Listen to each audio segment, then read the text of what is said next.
We looked at resistors and we've analyzed circuits that have resistors. Now we're going to add capacitors.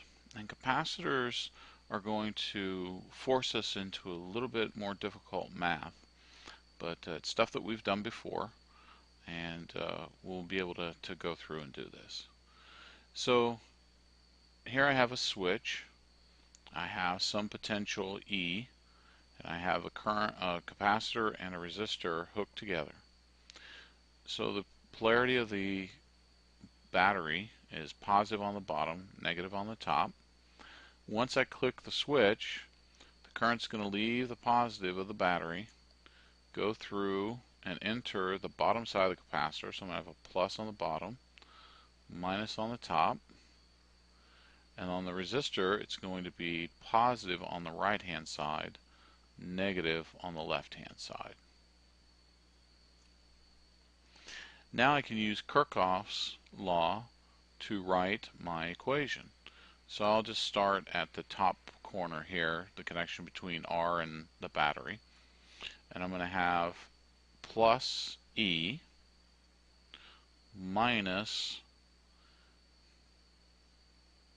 VC function of time minus VR function of time, and that's going to be equal to 0. And we can rearrange this equation. I'm going to substitute for Ohm's law into my resistor, and I'm going to take our relationship for the capacitor for the voltage across the capacitor, and I'm going to get the current changing in time times R plus, I'm going to use small q, q of the capacitor over C is equal to the battery. So this little q is a function of charge across the capacitor, on the plates of the capacitor. Now current is just the derivative of current. We talked about that in chapter 25.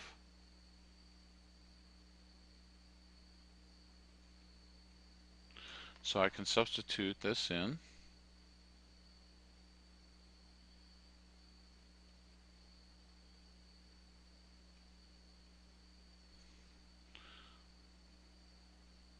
And I'll multiply through by C.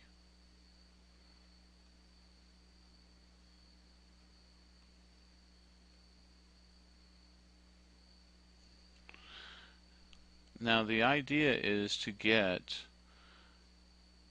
dq and q together on one side and dt with everything else on the other. So I'm going to take and subtract function of qt onto the other side.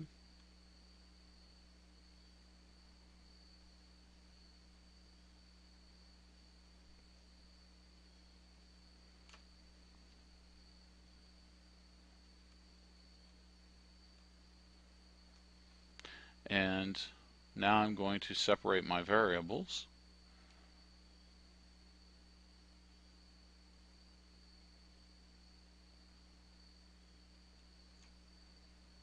Oh, didn't mean to do that. Not dt. It's going to be ce minus q function of t is equal to dt over RC. And now I'm ready to integrate. Well, for my charge, I could have some charge on C already when the switch is closed. So I'm going to say I have some initial Q naught charge. Now Q naught could be 0, could be any value. And I'm going to integrate to Q function of T, big Q. I'm going to have dq Q function of t over CE minus Q function of t. And remember, this variable of integration just becomes a dummy, so even though it looks like a function, it's a dummy variable. And that's going to equal integral.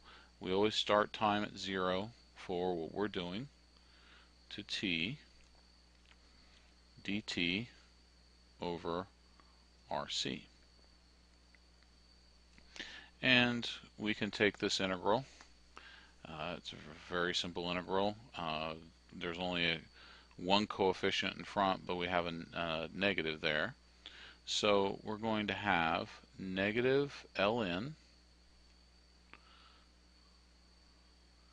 CE minus QT from Q function of t, or from Q naught to Q function of t, and that's going to equal t over RC, and that's from 0 to t.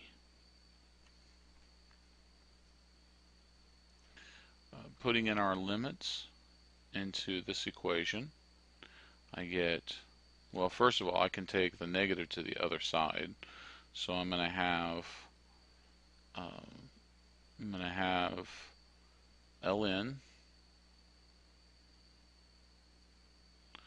of CE minus QT minus ln CE minus Q naught is equal to, when I put 0 in for t, I just get 0. And remember, I don't want to forget that I moved the negative sign across. So I'm going to have negative t over RC. I can combine these natural logs. So I'm going to get ln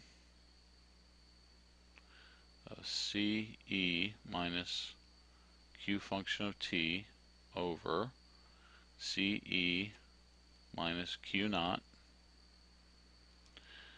is equal to negative t over RC. Then raise both sides to the exponential. So I get CE minus Q function of t over CE minus Q naught is equal to e to the negative t over RC. And now it's just simplifying to get my function. We're going to solve for Q function of t. So I'm going to have CE minus Q function of t is equal to CE minus Q naught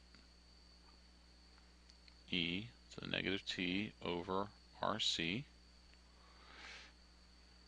and negative Q function of t equals, I'm going to have a negative CE plus CE minus Q naught e to the negative t over RC, and we're almost there.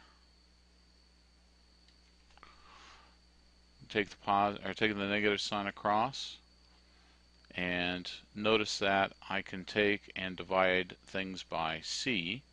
So I'm going to have Q function of t over c is equal to E minus E minus voltage over the initial voltage over the capacitor. Actually, we'll write this way, because since I have the current the other way, it's going to be Q naught over C e to the negative t over RC. And now I have the voltage of the capacitor with respect to time, is equal to E minus this is going to be my initial voltage across the capacitor, so I'm going to call that V naught, or VC naught, probably is a better way to put it, so we know that it's for the capacitor. E to the negative t over RC. So that's our function for the potential across the capacitor as a function of time. So as the charge starts to accumulate on the capacitor, it will eventually get to a maximum based on this exponential function. And you get this rise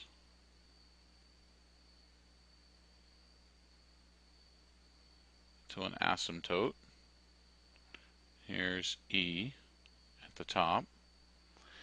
And we have RC, we define as tau. We call that a timing constant. So 0, it's at 0 there. Then we have the RC, and that gets us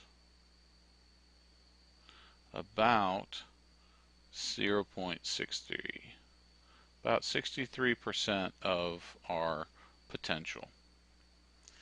And we take 2RC, 3RC, 4RC, and 5RC, and we consider at 5RC it's fully charged,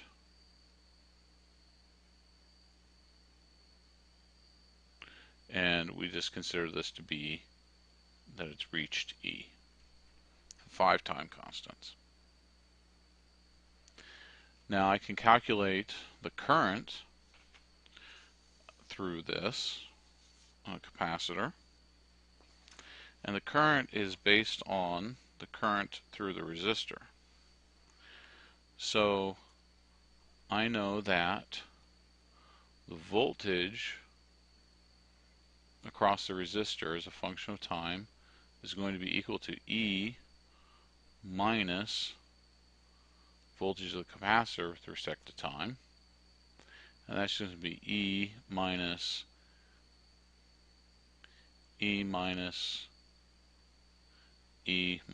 lot of E minuses there, VCO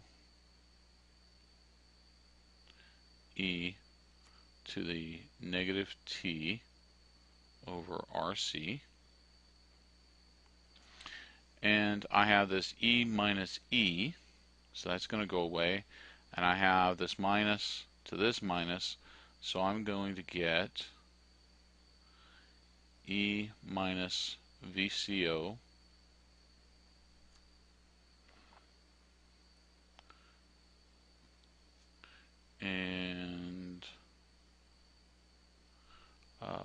and then we'll have E to the negative t over RC.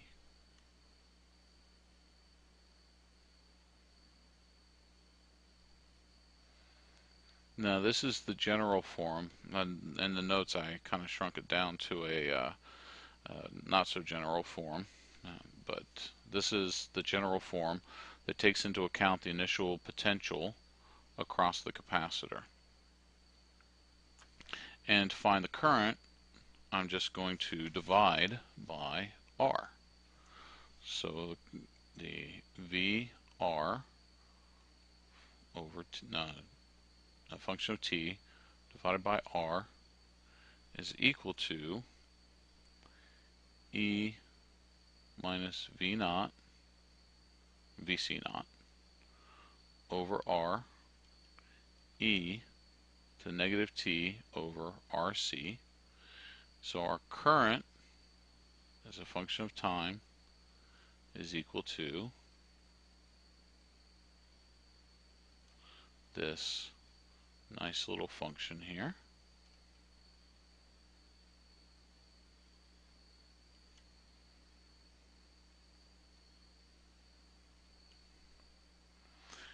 And our current graph is going to look like a downward slope from our, this is going to be E minus VC naught over R, and it's going to slope like a negative exponential. And after the first time constant, it's going to be down to about 0.37% of this value here, this value of the current, maximum current. And at 5 RC, we say that the current is equal to 0. So this is the capacitor in charging mode. And we're now going to go and look at the capacitor in discharge mode.